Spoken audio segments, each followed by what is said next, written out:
Ok, voilà. C'est l'heure. Bonsoir et bienvenue à cette masterclass, c'est le mot qui est de rigueur, à propos de la ville et des peurs qu'on peut avoir dans la ville, à propos de la ville, sur la ville, notamment en matière de citoyenneté, puisque cette masterclass s'inscrit dans une année électorale communale, et donc on va bientôt devoir se prononcer sur l'avenir de nos villes. Et à cette occasion, la Ligue des droits de l'homme essaye de développer un débat sur cette question de la démocratie communale et de la manière dont les villes vont évoluer et dont le citoyen va se situer à l'intérieur des villes. Alors ce débat fait suite au film Survival Family, qui est un film extrêmement inquiétant, si on veut, puisqu'il imagine que tout disparaît, que la ville elle-même s'arrête et qu'il faut tout recommencer à partir de zéro. Mais ce n'est pas uniquement de ça qu'on va parler. On va parler de toutes les dimensions de la ville en tant qu'archéologie, en tant que mégalopole, les villes en transition, l'urbanisation galopante, la police, au sens grec du terme, donc la ville en tant que berceau de la civilisation. Et nous allons le faire avec Yannick Eustache, qui est ici. Bonsoir. À ma gauche, bonsoir, qui travaille à Point Culture, qui est un addict, disons, à la SF, à la science-fiction sous toutes ses formes, mais pas seulement, à toutes les formes de la culture populaire. John Pitzeis, à ma gauche, philosophe et chercheur au CRISP. Bonjour. Bonjour. Et David Morelli, qui est chargé de communication à la Ligue des droits de l'homme et passionné par le cinéma de genre. Bonsoir. Bonsoir. Alors David, je te laisse la charge d'introduire cette masterclass. Merci Jean-Jacques. Donc, comme Jean-Jacques l'a indiqué, cette masterclass désormais traditionnelle s'inscrit dans le cadre d'une campagne en 2 ans que va mener la Ligue autour de la question de la démocratie. Alors, comme les élections en France, je dirais en 2 tours. Un premier tour qui est consacré à la démocratie locale, et c'est dans ce cadre-là qu'on a choisi à la Ligue des droits de l'homme de venir parler de la ville ce soir. Et l'année prochaine, donc la deuxième partie, le deuxième tour, sera donc dans le cadre des élections pas communales, régionales, fédérales, communautaires et européennes. Et donc voilà, la démocratie sera abordée sous toutes ces facettes. Alors, donc nous avons aujourd'hui décidé d'aborder la question de la ville en nous posant, donc sur base du film Surviving Family, une question. Que se passe-t-il lorsque une ville dysfonctionne? Que se passe-t-il quand tout s'arrête? Et en fait, quand on dit tout, c'est en réalité une seule chose qui s'arrête et qui est devenue tellement familière, tellement naturelle qu'on ne se rend même plus compte de l'importance vitale, au sens propre du terme, de cet élément. Et cet élément, c'est quoi? C'est l'électricité. Voilà, l'électricité s'arrête, plus d'électricité, plus de communication, plus d'information, plus de lumière, plus de pompes qui permettent d'alimenter l'arrivée de l'eau, l'arrivée de l'essence, plus de ravitaillement en nourriture, plus de transport public, plus de possibilité de travailler, donc plus d'argent, parce que plus de travail, plus de possibilité d'aller travailler, et plus d'argent tout simplement parce que les machines n'en distribuent plus non plus. Et donc une fois que cette électricité disparaît, à quoi sert encore la ville sans cela et tous les éléments que je viens de citer? Est-ce que cette ville peut encore être un lieu d'exercice de la citoyenneté? Parce que plus largement, une question qui se pose, c'est à quoi servent dès lors les autorités qui sont garantes en démocratie de la possibilité d'exercer cette citoyenneté si elles ne peuvent pas assumer ce pourquoi elles ont été élues, à savoir garantir la paix sociale, garantir le fonctionnement des institutions et des infrastructures que sont la mobilité, le travail, le service aux citoyens et l'accès aux besoins de première nécessité, eau, nourriture, hygiène, soins. Dès le moment où ces autorités ne parviennent plus à fournir cette infrastructure fondamentale, la ville, la cité, sert-elle encore à quelque chose? En tout cas, dans le film Surviving Family, pour ceux qui l'ont vu, la première chose que fait la population lorsque cette ville a perdu de son sens, de son utilité première, les habitants s'en détournent pour survivre et retourner à la nature.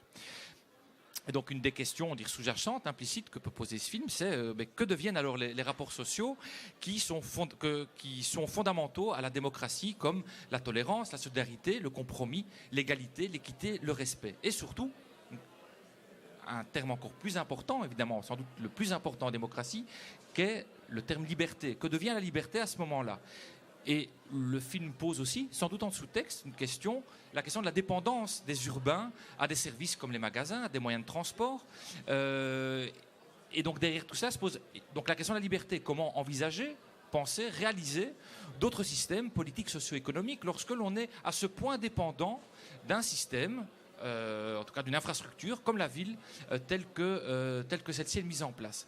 Alors, Surviving Family aborde en fait de manière assez optimiste cette question. Pour prendre peut-être un autre film que vous connaissez, qui est le film The Road, où là la population retourne à la barbarie, à la sauvagerie. Ici, Surviving Family aborde la question de manière beaucoup plus positive, parce qu'en fait on voit que la population entre dans un processus d'apprentissage et de collaboration plutôt que de concurrence et de confrontation. Et il est vrai également qu'à la différence de The Road, ici, donc dans le film The Road, la civilisation est entièrement détruite suite à une guerre nucléaire, donc la civilisation est également la nature. Ici, la civilisation n'est pas en ruine, la civilisation est en panne. Et donc, comme je l'ai déjà dit, le film montre assez bien à quel point l'homme du XXIe siècle est tributaire pour sa survie des services que lui offre la ville. On constate d'ailleurs dans le film que si la population quitte la ville, c'est non pas pour directement retourner en état de nature, mais bien, la première chose qu'elle tente de faire, c'est de retourner dans une autre ville, au cas où celle-ci fonctionnerait encore. Donc la ville semble bien être devenue le lieu de vie naturel de l'homme, le lieu où se vit la modernité politique, économique, sociale, et le lieu où se vit en réalité la civilisation. Alors cette civilisation et le développement démocratique qui la sous-tend, est-ce qu'elle a été impactée par cet accident de parcours, cette panne qui, dans le film, dure 2 ans? Est-ce que la population a tiré des enseignements de cette panne civilisationnelle?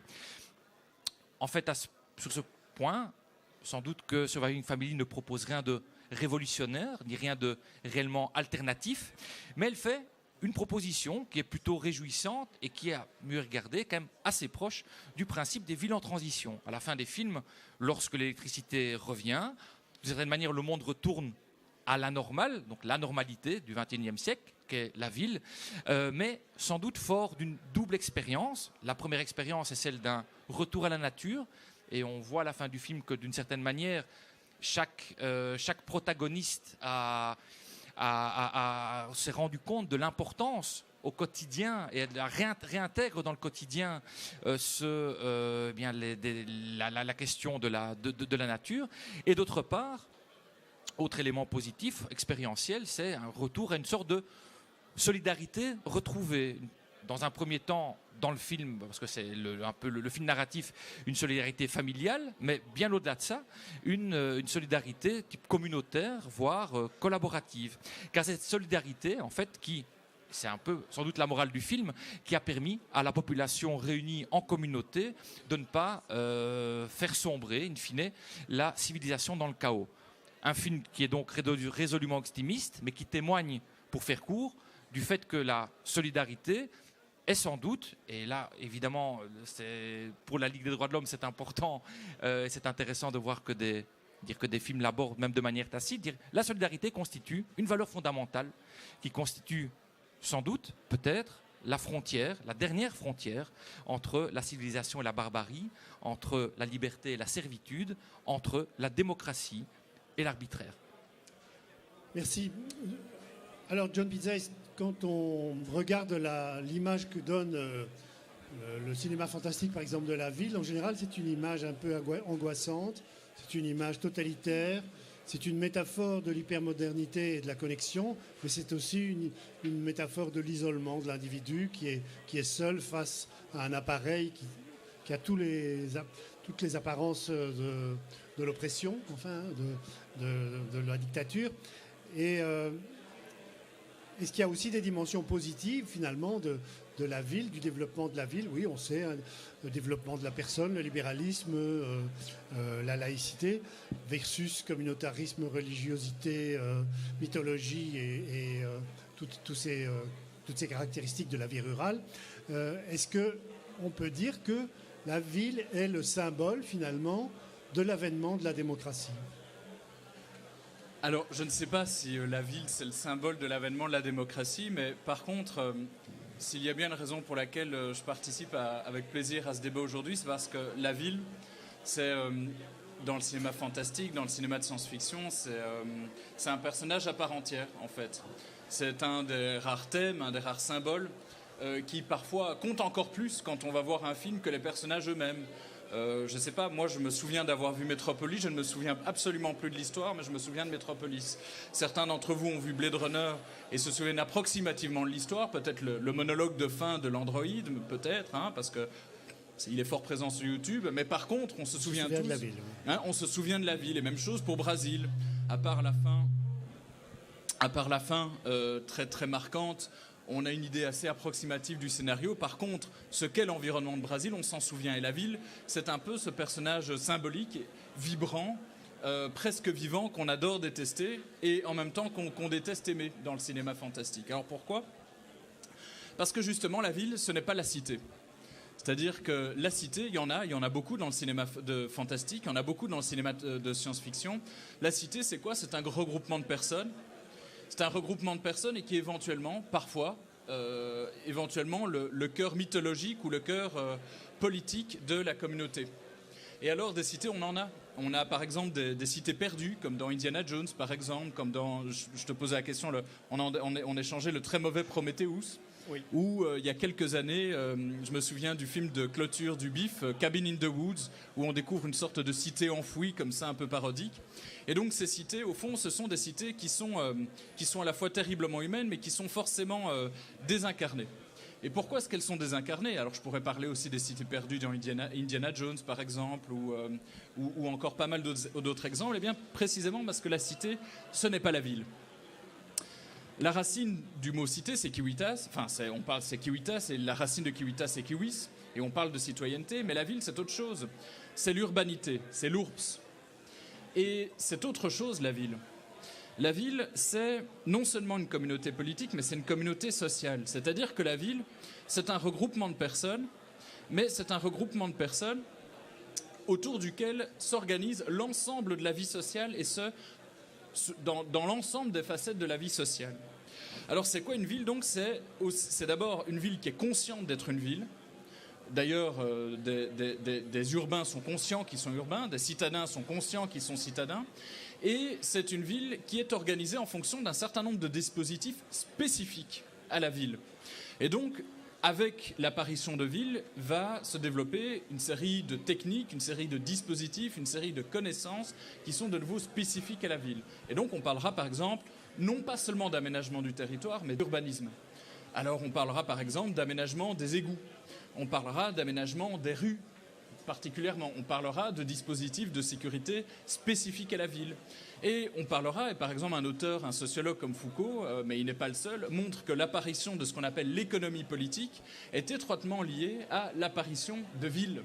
Et donc la ville, ce n'est pas seulement, comme dans un film comme Wonderland par exemple, un ensemble un peu désincarné de rues, de bâtiments et de personnes qui se promènent dans ces bâtiments et dans ces rues comme si on était dans un tableau de Delvaux par exemple. Non, c'est quelque chose qui est toujours en partie indéterminé, en partie déterminé, en partie chaotique, en partie organisé, et qui résume, qui rassemble, qui synthétise en elle l'ensemble des facettes de la vie sociale. Alors, pourquoi c'est important de dire ça ? Pourquoi c'est important de dire que la ville, c'est pas la même chose qu'une cité ? Parce que ça permet de situer la fascination, ça permet de reconnaître la fascination toute particulière qu'exerce la ville. Parce que la ville, c'est un peu une sorte de bouillon de culture de tout ce que nous sommes, de tout ce que nous pourrions devenir, de tout ce que nous instituons et de tout ce par quoi nous sommes institués. Et c'est la raison aussi pour laquelle, alors on pourrait citer d'autres films, par exemple la ville façon Underworld de Hellboy, de Guillermo del Toro, qui aura peut-être l'occasion d'en parler dans quelques jours, par exemple, ou de nouveau cette espèce de sous-monde martien dans Total Recall, par exemple. La ville, c'est ça, c'est une organisation sociale globale. Et alors, cette organisation sociale globale, elle exerce une fascination d'autant plus forte qu'elle synthétise un peu, alors pour revenir au cœur de ta question, toutes les contradictions de la modernité. C'est-à-dire que la ville, et on le voit bien dans le film, on ne sait pas si on doit la détester ou on ne sait pas si on doit l'aimer. Et le film, il se termine à la fois par une image un peu idyllique d'une petite communauté qui vit en dehors de la ville, mais dont une partie de la communauté n'hésite pas à revenir à la ville dès que cette ville recommence à fonctionner. Parce que la ville, c'est à la fois en effet la démocratie, c'est-à-dire que c'est un des foyers, un sociologue et historien comme Jürgen Habermas l'a bien analysé, c'est un des foyers de ce qu'on appelle l'émergence de l'espace public, et c'est en même temps un lieu privilégié de contrôle social, soit diffus, soit direct. La ville, c'est à la fois un lieu de civilisation, d'échange de connaissances, d'échange d'informations, de communication entre différentes personnes et différents groupes de personnes. Parce que la ville, c'est à la fois en effet la démocratie, c'est-à-dire que c'est un des foyers à partir duquel on parle par exemple de l'irrationalité des foules, par exemple, ou de la massification de la culture, par exemple. Et on voit bien que toute cette ambiguïté, elle est là dans les tout derniers plans du film, où on voit ces chaînes de télévision qui sont présentes, qui sont de nouveau présentes dans la rue, et on ne sait pas très bien si ces chaînes de télévision contribuent à informer le citoyen, et c'est en partie la vérité, ou si elles contribuent en partie à polluer notre cerveau d'espace d'information, d'espace de consommation disponible. Et le tragique ou le comique de la situation, c'est que c'est sans doute un peu des deux, et qu'il faut faire avec. Alors la ville, c'est aussi bien entendu un lieu de lien social, on le voit bien dans le film, et un lieu de solitude. Et à l'inverse, c'est un lieu où nous, individus, avons tout particulièrement la possibilité de devenir des individus. C'est-à-dire que quand on vit par exemple dans une petite agglomération, dans un village, dans une communauté rurale, on fait souvent d'abord partie de cette communauté rurale. La ville, l'anonymat de la ville nous permet de nous ressaisir nous-mêmes comme des individus solitaires, mais positivement solitaires, positivement dégagés, désencombrés et débarrassés d'influences et de contrôles sociaux parfois très directs, parfois très oppressifs. Et en même temps, la ville, c'est aussi une forme d'uniformisation des comportements. Alors, quand on voit des films de science-fiction, si on aime tellement les voir se situer dans une ville, c'est précisément parce qu'il y a tout ce jeu d'opposition un peu dialectique entre différentes valeurs positives et négatives. Et c'est aussi parce qu'on adore voir les villes détruites. Parce que justement, comme je vous le dis, on adore détester les villes, et donc on aime bien, avec un petit pincement au cœur, les voir se faire dégommer par un Godzilla, et en même temps, on déteste les aimer, et donc nous aimons avoir cette sorte de nostalgie, de tristesse, de spleen, à les voir justement se détruire, et on préfère parfois presque voir les ruines des villes dans les films de science-fiction, parce qu'au moins les ruines, elles témoignent de quelque chose qui aurait pu être, elles témoignent de quelque chose qui pourrait peut-être de nouveau devenir, mais en tout cas, ces ruines sont silencieuses et elles sont définitivement privées de toutes les rumeurs négatives, de tous les aspects criards et de tous les aspects pervers de la ville telle qu'on le connaît aujourd'hui. Et voilà. Yannick Eustache, quels sont les différents types de villes que vous pourriez définir dans la littérature et dans le cinéma fantastique? Évidemment, on a tout un catalogue de villes, mais généralement, on retrouve assez facilement la figure de la mégalopole, donc de la ville énorme, voire même dans certains films de science-fiction. Je vais prendre le cas des Judge Dredd, autant pour le récit BD que pour le récit fantastique, où là, c'est le monde entier qui est devenu une ville en elle-même. D'ailleurs, elle n'a pas de nom, c'est la ville. Et donc, à ce moment-là, on a souvent l'idée de mégalopole avec ces architectures démesurées, ces lieux aussi où, généralement, l'individu a du mal à s'y retrouver. Ce sont plus des endroits où passent des véhicules, où passe de la circulation, où il y a une communication qui se fait, mais une communication rapide. On a tendance aussi une communication privée. On a rarement des transports publics, si ce n'est pour mieux montrer qu'ils fonctionnent mal. C'est d'ailleurs, là, je digresse un peu, mais on va forcément parler de Gotham, la ville où on a Batman. Eh bien, dans le premier récit de Nolan, que cherche à détruire d'abord Ra's al Ghul, c'est la ville au travers de l'explosion du métro et de la libération des gaz. C'est véritablement, donc là, on voit que la ville est vue comme quelque chose qu'il faut, comme tu disais, détruire, éclater. C'est aussi souvent le lieu où se concrétise, où se manifeste, où le pouvoir s'exerce. On a tous ces films, on a les récits de zombies aussi, où là, le pouvoir était concentré dans une tour, dans un triangle, voire même dans un triangle entouré de jardins qui était Greenfield. On a toujours cette idée que de la ville, avec les étages supérieurs, là où vivent justement le pouvoir et les gens qui gravitent autour, et plus on descend vers le sol, plus on vers le fond, voire même vers les tunnels, vers les bas-fonds, eh bien, on perd de la lumière et on s'adresse de toute façon à la plèbe et de plus en plus à une catégorie sociale qui est considérée comme dangereuse pour le pouvoir. Donc ça, c'est encore un type de récit.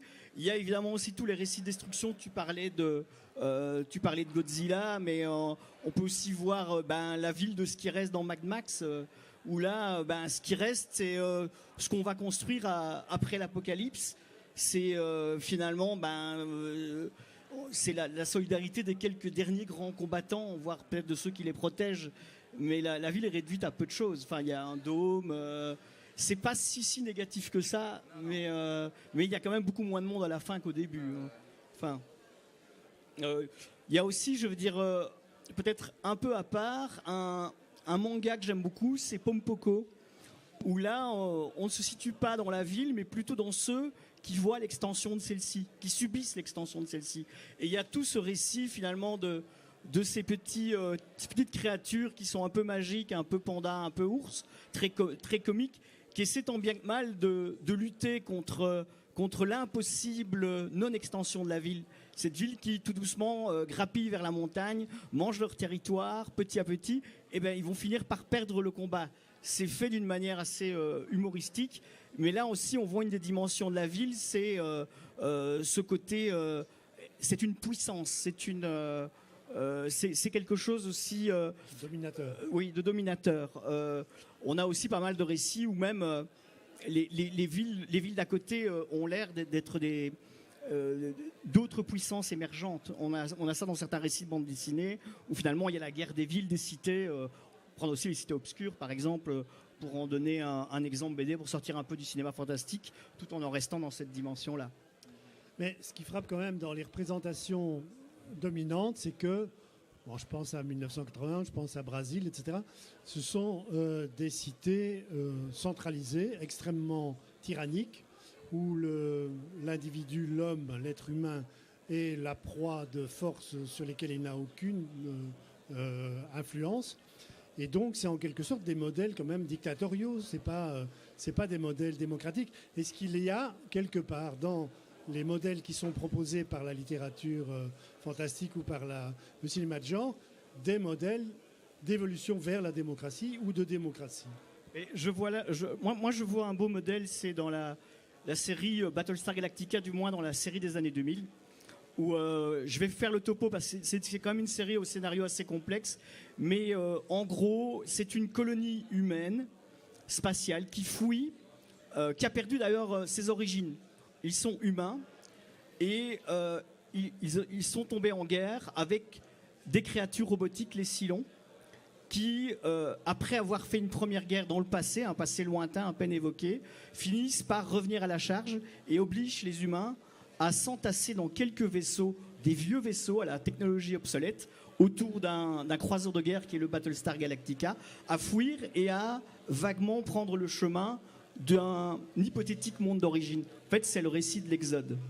Et dans ce récit, d'ailleurs, qui commence à chaque épisode par voir, on a le comptage des humains encore en vie, c'est très peu par rapport à l'origine, eh bien, on va trouver continuellement pendant toutes les saisons, ces 4 saisons, plus 3 téléfilms intersaisons, c'est toujours cette opposition entre le pouvoir militaire qui défend plutôt une efficacité, une politique de survie, et qui donc veut mettre toutes les chances de son côté, et le pouvoir civil qui n'a pas envie de lui laisser entièrement la main.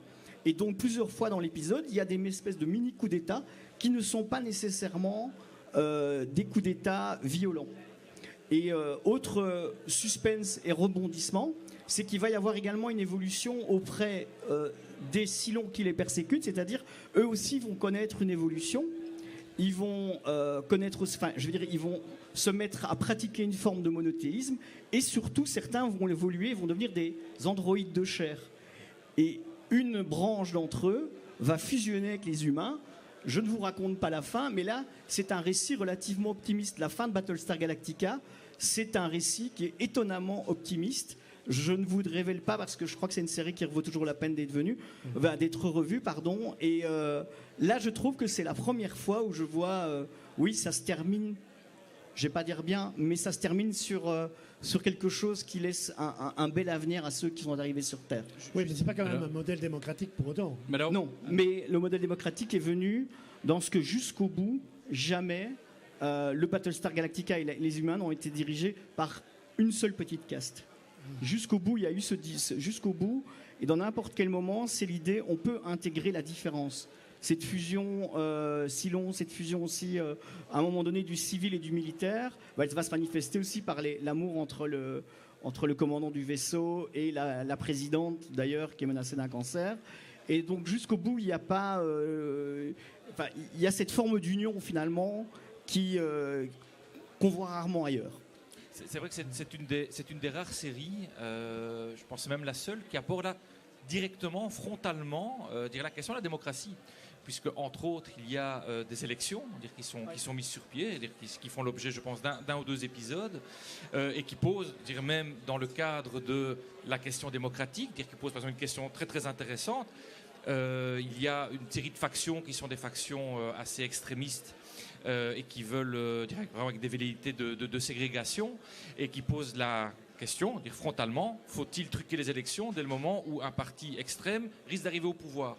C'est vraiment une série qui est assez extraordinaire par rapport à...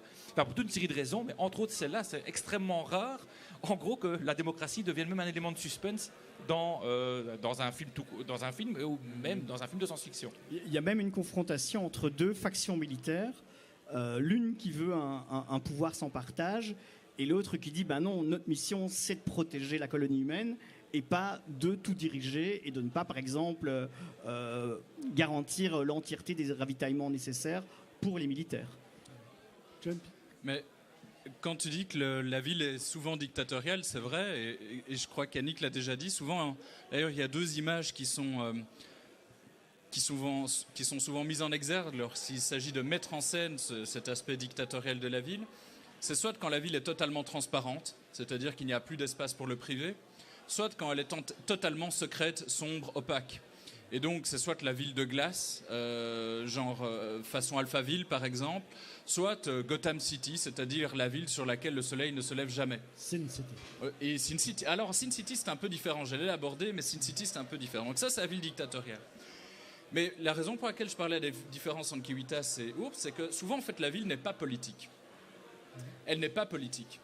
Quand certains d'entre vous ont vu et ont peut-être souffert devant la vision d'un film comme Wonderland, par exemple, qui est un film qui est censé exprimer ce que pourrait être une sorte de nouvelle utopie politique, eh bien Wonderland, c'est une ville dans laquelle il n'y a littéralement pas de politique. C'est-à-dire l'utopie n'est possible que s'il n'y a pas de désaccord sur ce qu'est une société idéale. Autre cas type de ville non politique, ce sont toutes les villes, par exemple, que la saga Star Wars nous montre. Ce sont en fait pas des villes de science-fiction, ce sont des villes merveilleuses. En fait, il n'y a pas de grande différence entre les villes qu'on voit dans Star Wars, c'est par exemple la cité de l'elfe Elrond, par exemple, dans la saga du Seigneur des Anneaux. Ce sont des villes dans lesquelles il n'y a pas de désaccord, il n'y a pas de pluralité, il n'y a pas de conflit, il n'y a rien qui frotte, même quand il y a des gens qui dominent et des gens qui sont dominés. Donc il y a la ville dictatoriale, il y a la ville non politique, et puis il y a la ville corrompue. Et ça, c'est Sin City. Ça, c'est là pour le coup peut-être encore plus le cas. Je disais Gotham quand je parlais de la ville dictatoriale, c'est pas ça. Gotham, c'est une ville corrompue. C'est-à-dire, c'est pas une ville qui est dictatoriale, mais c'est une ville où rien ne fonctionne précisément parce qu'il n'y a pas de pouvoir fort. Il nous faut Batman. Il nous faut un vengeur, il nous faut un justifié, il nous faut un super-héros, il nous faut un gentil milliardaire qui remette l'ordre dès lors que le lumpen prolétariat veut se révolter, veut casser la bourse, veut casser les magasins, etc., etc. Un gentil milliardaire avec une coiffure blonde. Avec une coiffure un peu, oui, toutes les coiffures possibles. Et donc souvent, on a l'impression qu'on a le choix, on ne peut hésiter, on a le choix qu'entre trois figures, la ville non politique, la ville dictatoriale ou la ville corrompue, le déchet, le scum, etc. Et puis, il y a quand même certains cas de villes libérales. Alors, il n'y a jamais d'au-delà du libéralisme dans la science-fiction. Hein. Le libéralisme, il peut penser tout. Enfin, la science-fiction, elle peut penser tout ce qu'elle veut. Elle peut détruire notre civilisation. Elle peut la malaxer. Elle peut l'atomiser. Elle peut la faire détruire par des zombies. Mais en tout cas, il n'y a jamais d'utopie qui dépasse le stade du libéralisme. C'est quelque chose d'assez curieux quand on observe le cinéma de science-fiction. Mais il y a un certain nombre de cas de villes libérales. J'en prends quelques-uns. D'abord, de manière assez paradoxale, la ville américaine dans le film Idiocratie, qui est un film qui décrit, pour ceux qui ont vu le film, donc une société américaine complètement abétie, où atterrit suite à un invraisemblable concours de circonstances un homme moyen, congelé pendant plusieurs millénaires, qui s'avère avoir un quotient intellectuel de 100 exactement, et qui se découvre être devenu l'homme le plus intelligent de la planète. Et c'est un film qui se termine sur une note relativement optimiste, une sorte d'éloge du bon sens de l'individu américain moyen, ni bête ni intelligent, mais qui a une certaine idée de ce que serait le sens commun. Alors ça, on a ce premier cas. Deuxième cas, là on n'est plus du tout dans les valeurs libérales consensuelles américaines, on est au contraire dans une sorte d'anarchisme de gauche, plutôt pas un anarchisme de droite à la Sin City, plutôt un anarchisme de gauche, c'est V for Vendetta. Où la ville, c'est la foule qui se révolte, c'est la foule qui prend les armes, c'est la foule qui utilise le potentiel d'anonymat de la ville pour en faire une arme et pour renverser un pouvoir qui est oppresseur. Oui. Alors ce n'est pas forcément une ville libérale, mais ce n'est pas une ville qui n'est pas démocratique. C'est une ville qui utilise une partie de ses perversions pour les retourner en une sorte de ressource un peu vitale, de ressource insurrectionnelle. Et puis, il y a deux cas. D'abord, un cas vraiment intéressant qui est justement le cas de Mad Max 3. Donc le We Don't Need Another Hero, Tina Turner, etc. Master Blaster, qui est une ville en fait qui ressemble pas mal à nos villes. C'est-à-dire c'est une ville qui n'est pas si primitive que ça. C'est une ville où il y a un pouvoir politique dirigé par Entity, Tina Turner, où il y a un pouvoir économique qui est dirigé par Master Blaster. Le pouvoir politique et le pouvoir économique sont en équilibre assez instable, mais finalement assez fonctionnel. Et puis il y a le Dôme, qui est un moyen de rendre la justice pour le moins primitif. Deux hommes entrent, un homme sort, mais qui finalement sert à gérer la plupart des conflits. Et ce n'est pas tout à fait une société dictatoriale, c'est une sorte de société pré-libérale, pas tout à fait démocratique, mais c'est une société qui n'est pas dictatoriale non plus. Et donc on a comme ça un certain nombre de dérivés qui sont souvent en partie dysfonctionnels, qui sont rarement parfaits, qui sont souvent un peu caricaturaux, qui sont souvent présentés de manière un peu comique, comme dans ce film, la Survival Family. Mais on a quand même quelques cas qui nous permettent de réfléchir en fait quand même à ce que nous sommes concrètement dans la vie de tous les jours, dans nos villes. Mais j'ai envie de rebondir sur V pour Vendetta, où effectivement toute la foule s'avance pour prendre le pouvoir, mais jamais, en fait, on a le film et surtout la bande dessinée d'Alan Moore qui est quand même assez différente du film, mais où on a toute cette ambiguïté du personnage du héros qui finalement, qu'est-ce qui le différencie du personnage, enfin, de ce qu'il combat, du dictateur à renverser, voire de la figure du pouvoir qu'il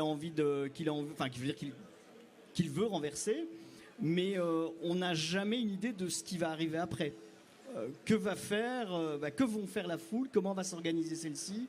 On a aussi rarement dans les séries de science-fiction, c'est souvent un individu contre un pouvoir, voire juste une association mais dans un but relativement violent. On a rarement déjà des squelettes ou des embryons d'organisations sociales à venir. Oui.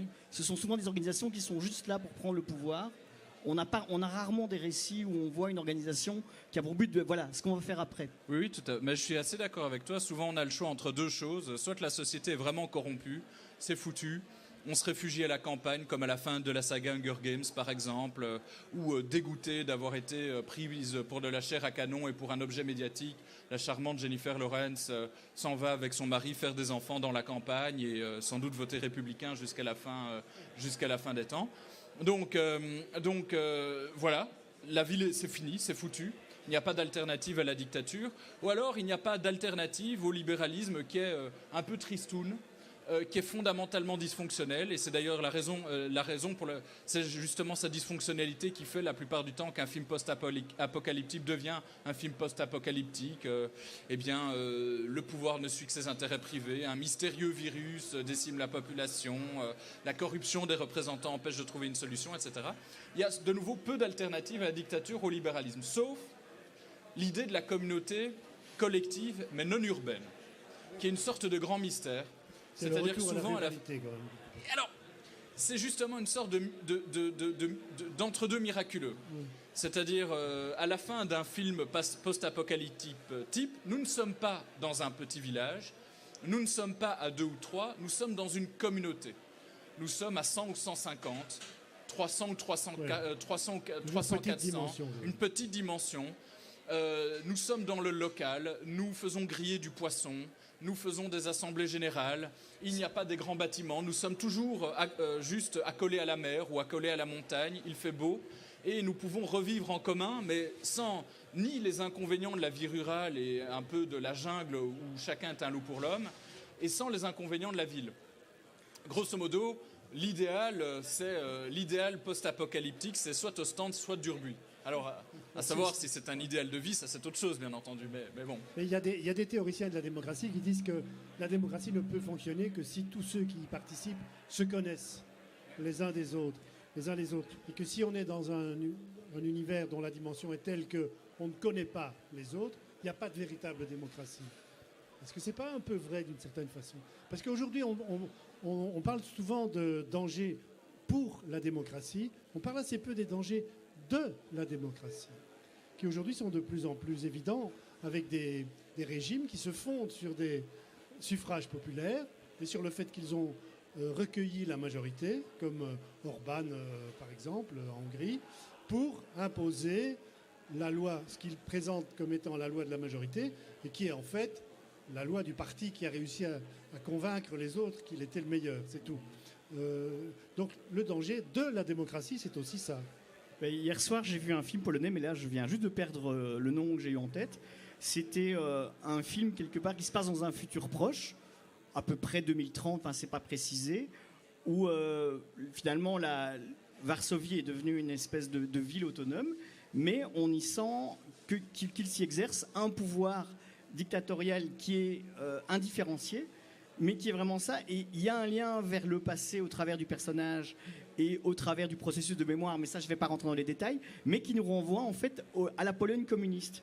Et donc je crois que dans les intentions du réalisateur, il y avait clairement l'intention de relier ces deux parties en disant finalement la Pologne actuelle avec ses nouveaux représentants n'est pas tellement différente de la Pologne communiste. D'ailleurs, on voyait simplement une différence de moyens entre les types de surveillance ou les moyens de surveillance des années 50, basés essentiellement sur la délation et le regard des voisins et d'une police secrète, à l'implantation automatique de puces dans le... Là, c'était plus la Pologne du futur, c'était la Varsovie du futur. Et donc, je crois qu'il y avait une forte analogie, je viens d'y penser. Je l'ai vu hier, c'était le film de 21h30. Je viens d'oublier son nom, mais franchement, c'est le premier film polonais de science-fiction que je viens de voir et j'espère que ce ne sera pas le dernier. Oui. Mais c'est quoi la démocratie? C'est un régime qui est fondé sur l'égalité politique. C'est d'abord ça. C'est-à-dire souvent on définit la démocratie comme le pouvoir du peuple, par le peuple, pour le peuple. Mais en définitive, ce qui différencie un régime authentiquement démocratique d'un régime qui se dit démocratique, comme la République démocratique d'Allemagne par exemple, c'est le fait que tous les citoyens sont tenus pour être égaux. Ça, c'est la première caractéristique de la démocratie. Et non pas la deuxième caractéristique, mais le pari sur lequel repose la démocratie, c'est que l'assemblée de ces citoyens égaux est censée contribuer en délibérant ou en agissant en commun à la construction d'un intérêt général. Alors pourquoi je fais ce petit rappel fastidieux et un peu académique? C'est parce que, au fond, c'est beaucoup plus facile de nous reconnaître comme égaux, d'une part, et de nous reconnaître comme rationnels, c'est-à-dire comme capables de participer à la construction du bien commun, d'autre part. Si nous nous connaissons, c'est-à-dire que si je te connais toi, Jean-Jacques, je sais que tu n'es pas un androïde, tu n'es pas un ennemi, tu n'es pas un bougnoul, tu n'es pas un métèque, tu es avec tes qualités, tes défauts, quelqu'un qui grosso modo peut être tenu pour être égal à moi, un peu moins égal certes, mais quand même grosso modo égal, et rationnel, certainement un peu moins rationnel, mais quand même grosso modo rationnel.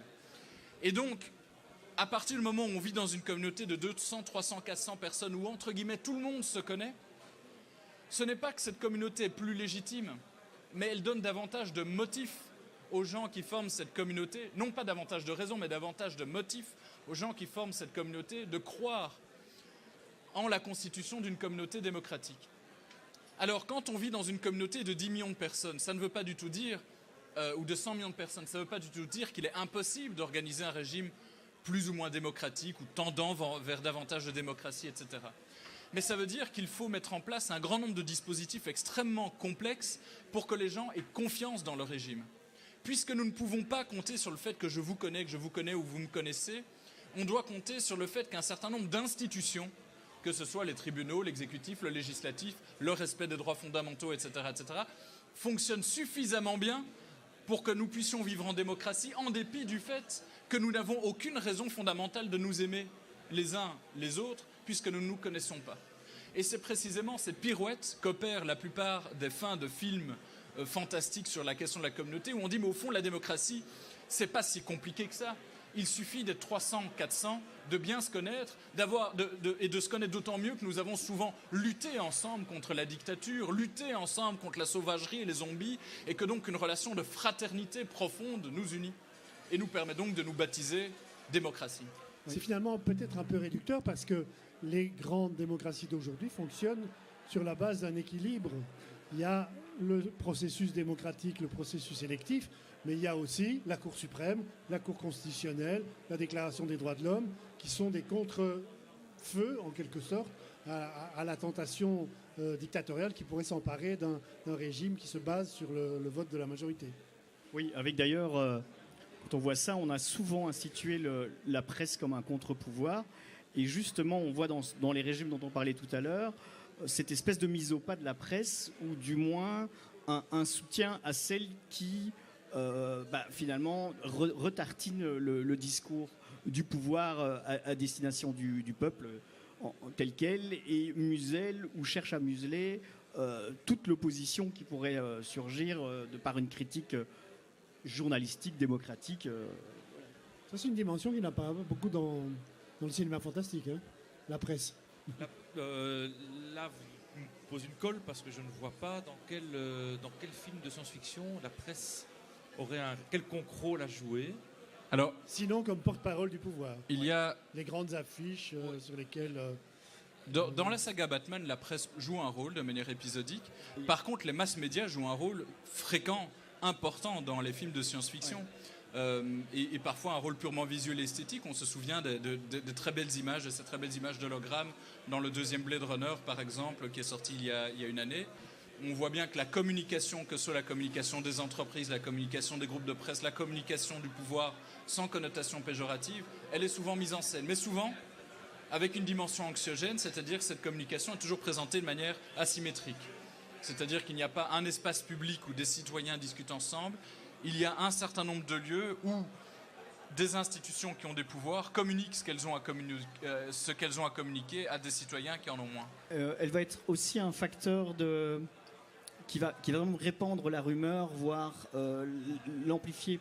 On a quand même assez bien de présentation du rôle des journalistes ou de la vitesse à laquelle les mauvaises nouvelles, notamment, se répandent dans les films de zombies. Il y a même eu un Romero, Land of the Dead, non pas Land of the Dead, pardon, Diary of the Dead, où en fait il revient à l'origine et il montre, c'était les débuts d'Internet, il montre qu'à force de voir tout le monde commenter l'actualité, on ne finissait par ne plus rien savoir.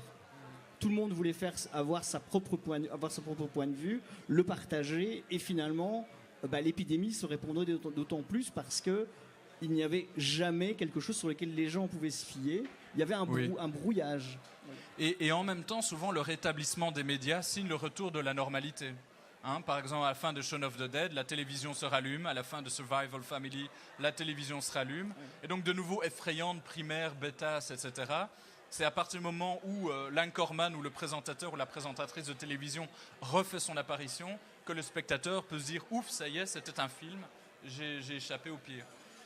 Là où un film dans lequel la presse est vraiment mise au pilori, mais de manière vraiment extrêmement, extrêmement forte, c'est sans doute dans Starship Trooper, où là on est vraiment dans le cadre d'un organe de propagande, où c'est la force du film, c'est que justement le point qui permet de faire la différence entre en fait le propos au premier degré du film, qui est vraiment un film plus que d'extrême droite, et tout le sous-texte justement qui est justement une critique assez hard de cette extrême droite. C'est justement ce sont des moments de propagande vraiment avec et la presse, les journalistes y participent, donc où l'on voit comment à quel point les insectes sont méchants, mauvais, à quel point les soldats les soldats et les jeunes doivent partir se battre pour la patrie. Donc c'est vraiment à la fois, de manière paradoxale, à la fois ça montre la puissance et l'importance de la presse, et là qui est montré vraiment sous un travers qui est presque grotesque. Oui. Et dans Robocop aussi, dans Robocop du même auteur. Ouais. Et de nouveau dans un zombie, dans One of the Dead, qui était montré au BIF la dernière année où il a eu lieu à Tour et Taxi, où là c'était une épidémie de zombies qui se répand à Cuba. Et le pouvoir organise une grande parade pour lutter contre les zombies. Et cette grande parade sert justement de grand gueuleton pour tous les zombies. Et donc, définitivement, Cuba tombe parce que cette grande parade avec... on voit d'ailleurs l'équipe de télévision qui se fait manger sur place, qui devient le Zakouski des zombies. Là, on a aussi cette espèce de parodie des nouvelles d'État. Et puis, il y a deux cas, puisque pour revenir au thème de la ville... je trouve intéressant un qui m'a l'air d'être raté, je n'ai pas encore vu le film, mais un qui me poursuit encore, où le média devient la ville et la ville devient le média. C'est d'abord le très récent le Ready Player One de Spielberg, et l'intéressant, perturbant, le hantant, je trouve, le Congrès. Ce film qui commence comme une sorte de critique d'Hollywood, où en fait une actrice, Robin Wright, décide de vendre ses traits, sa gestuelle, son jeu à une entreprise de production, avant de découvrir, et afin que cette maison de production découvre elle-même, que les possibilités de ces technologies sont infinies, et qu'il y a moyen littéralement de créer un univers qui ne soit plus qu'un univers virtuel, où le réel disparaît, et où il n'y a plus que du virtuel, et où le média, c'est-à-dire l'ensemble des personnages que nous voulons nous construire socialement, permet de tisser un tissu imaginaire tel que cela permet de créer littéralement ce qu'on appelle un congrès, un endroit où tout le monde se rassemble, vit, boit, baise, aime, meurt, sans avoir plus réellement conscience de la vie réelle, etc., etc. Et au fond, il n'y a plus que et le film se termine sur le constat qu'il n'est littéralement plus possible d'avoir accès au monde réel. Il n'y a plus que ce monde virtuel, et que les gens seraient bien incapables de survivre en dehors de ce monde virtuel. En fait, c'est peut-être la seule vraie proposition alternative, parce que, comme tu le dis, il y a souvent c'est le libéralisme comme dernière frontière, où voilà, on y revient à chaque fois. C'est les films qui proposent une alternative quelque part à ce retour, à ce qui constitue maintenant la modernité, et c'est peut-être la seule alternative qui est proposée, c'est cette démocratie, créons-la vraiment ailleurs, dans un autre monde, puisqu'ici, semble-t-il, on en revient toujours aux mêmes fondamentaux. Dans un monde virtuel. Bien, j'ai pas très bien compris ce que vous avez dit, mais on va peut-être donner un peu la parole au public, si quelqu'un veut intervenir ou poser une question. Oui ? On va vous donner un micro.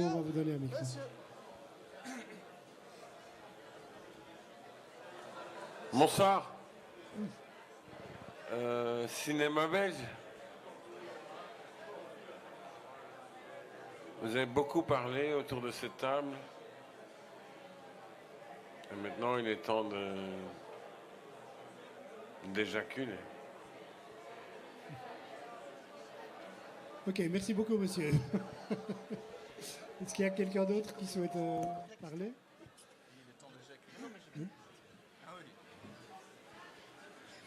Oui, c'est ça.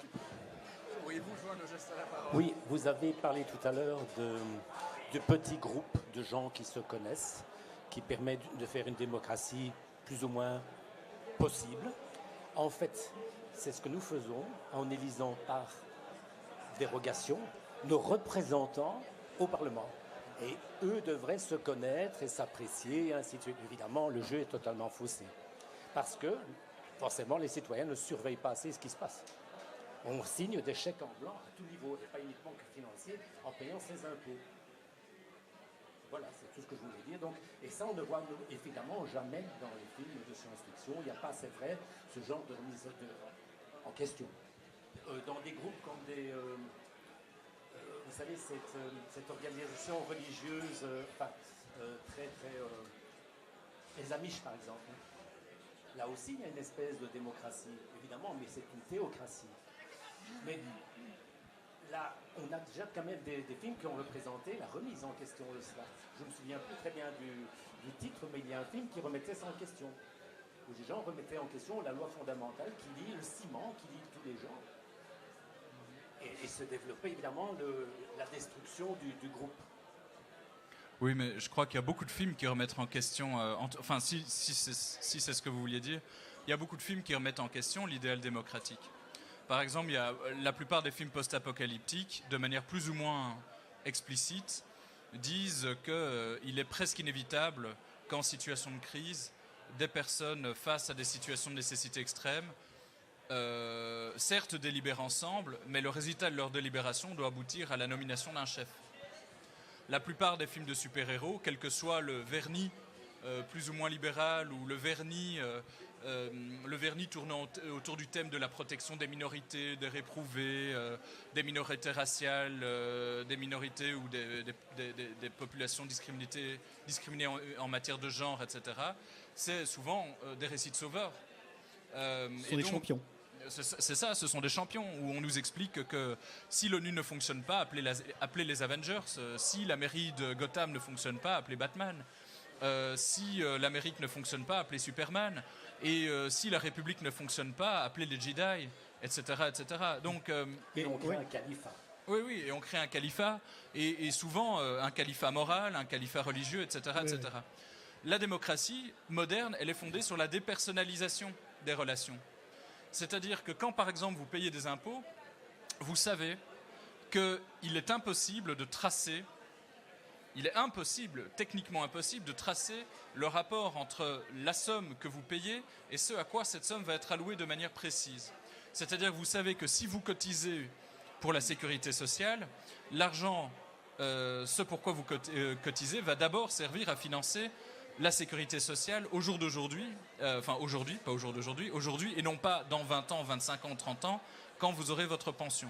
Et donc, que ce soit nos relations d'usagers des services publics, d'assujettis à la sécurité sociale, de contribuables fiscaux et même d'électeurs, la démocratie moderne, et c'est son paradoxe, et c'est ce qui fait d'ailleurs qu'elle fait l'objet de tellement de suspicions, est fondée sur des relations dépersonnalisées, des relations institutionnalisées, des relations surtout organisées par le droit. Et c'est à la fois ce qui permet d'organiser sa fonctionnalité et c'est ce qui fait que nous la trouvons toujours suspecte, par définition. Certains pays ont quand même organisé la possibilité de définir l'endroit où va l'impôt. En Allemagne, par exemple, on peut dire l'impôt religieux. On est croyant ou pas, etc. Donc on pourrait très bien l'imaginer chez nous pour d'autres choses. Oui. Ce n'est pas impossible, surtout actuellement. Le problème de notre démocratie, c'est qu'elle est ancienne. Elle ne s'est pas suffisamment renouvelée. Et nous conservons comme dans notre cerveau, le cerveau reptilien du début des années 1800. Et celui-là devrait être revu et corrigé avec son machisme, avec son espèce de terrorisme d'État, avec la violence, de l'action publique à certains moments. Tout ça, ça doit être revu. Oui, il y a peut-être aussi un phénomène d'usure ou de fatigue, au sens où ça fait quand même une soixantaine d'années qu'on peut dire que la démocratie belge fonctionne ou pas, elle vit dans une forme de tranquillité. Elle a des défis à relever comme les défis économiques, mais elle n'a plus à devoir à faire comme par exemple à une guerre.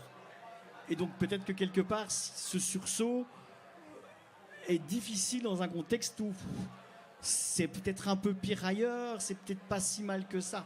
Je ne cherche pas à justifier, je dis ça simplement qu'il y a peut-être une forme d'usure. Moi, ce que je crois, c'est qu'il faudra bien analyser comment, je ne sais pas du tout, je n'ai pas les instruments, mais il y a quand même une forme de démocratie du net qui a ses avantages et ses inconvénients, mais il y a quand même notamment les réseaux sociaux comme facteur de mobilisation, comme facteur de combat, en bien et en mal, et je crois quand même que ce sont des données qui vont être intéressantes à étudier et à prendre en compte. Et comme facteur de manipulation. Voilà, mais les deux. Et on peut les manipuler. Oui, mais on peut monter des actions sociales avec pas mal de personnes, de façon étonnamment organisée, dans un sens comme dans l'autre. Hein, je ne cherche pas à dire que c'est bien ou mal, mais avec peut-être une puissance ou une capacité de réactivité qu'on n'a jamais eu auparavant. C'est vrai. Est-ce qu'il y a d'autres personnes qui souhaitaient intervenir? Oui, monsieur, on vous écoute. Bon, un certain nombre de remarques qui vont certainement paraître vieux jeu. Mais pour moi, la ville, et c'est ce qui est démontré dans ce film qui est une espèce d'utopie réactionnaire bobo, c'est avant tout le lieu de l'échange. Et ce qui est dépersonnalisant, c'est l'échange. Et je parle évidemment au sens strict de l'échange de marchandises. Et c'est effectivement le thème tout au long du film où on voit d'abord la valeur d'usage, le poisson qui arrive et dont on ne sait pas quoi faire. Et puis on découvre peu à peu que ces échanges deviennent de plus en plus extrêmes et de plus en plus infaisables avant d'en arriver à tuer le cochon.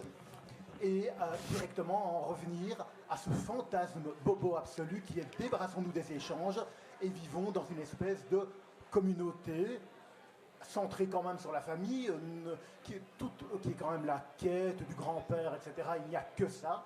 La seule forme pensable aujourd'hui au XXIe siècle de démocratie, c'est la forme la plus réactionnaire, cultivons notre jardin, fuyons la ville pour en revenir au thème principal. C'est parce que la question, et c'est là que je suis un vieux con, c'est parce que la question réelle, que vous n'abordez pas, que le film n'aborde pas, que la science-fiction, depuis la fin du bloc de l'Est, n'aborde plus, c'est la question de la démocratie réelle, et non pas de la démocratie formelle à travers laquelle nous tous, vous tous, vous référez comme la forme unique de la démocratie.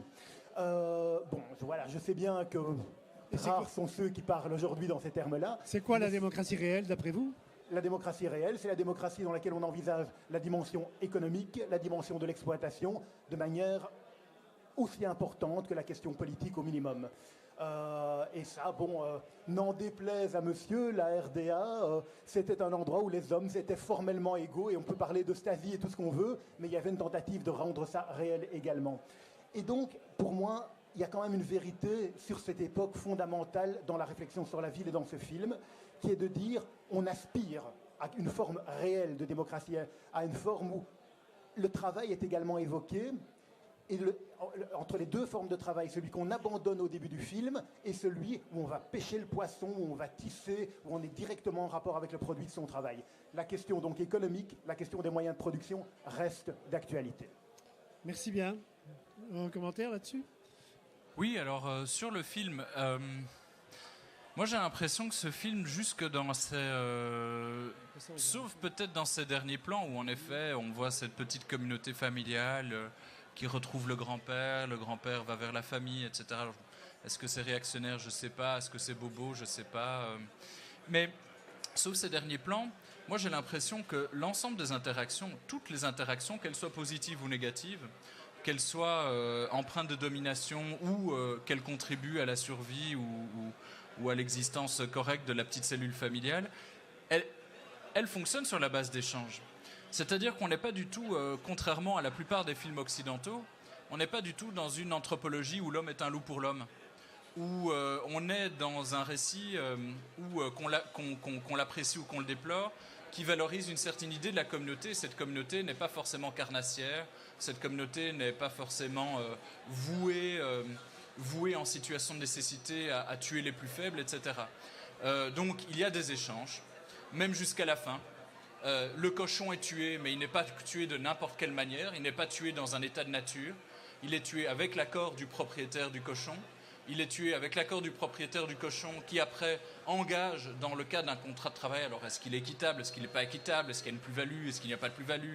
Ça c'est une autre question, mais qui en tout cas engage littéralement la famille en échange d'un certain nombre de services. Et ces services l'un dans l'autre, dans ce film en tout cas, ne sont pas présentés comme absolument liberticides ou définitivement liberticides. Et donc l'échange, on voit bien, il y a d'ailleurs cette scène par exemple où ils quittent la ville, où on voit par exemple qu'au début de leur départ, la bouteille d'eau est à 500 yens, puis à 1000 yens, puis à 2000 yens, puis à 2500 yens.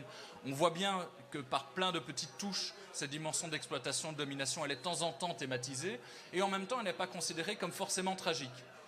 Et je crois que c'est un peu le ton du film, où en effet il y a une sorte de valorisation un peu, oui, réac, vive le grand-père, nous coupons le sushi ensemble, et qu'est-ce qu'on est bien ensemble, il n'y a pas d'électricité, et en même temps, de nouveau, ils reviennent à la ville, hein, et tranquillou. Et d'ailleurs, le dernier plan, c'est où on les voit avec cette photo, cette photo qui a été prise il y a 1 an et demi, 2 ans d'eux-mêmes, ils la regardent avec un air extrêmement distancié en disant « Ah, c'était cette époque-là ». Et quelque part, ils ont déjà complètement tourné le dos. Donc, je crois que c'est une part de la qualité de ce film qui est de rester finalement assez neutre, assez ambivalent. Alors, sur la question de la démocratie réelle, bon, moi je crois que, c'est pour ça que j'avais cité Mad Max 3, il y a des films qui parlent de domination et d'exploitation. Mad Max 3, ça parle de ça.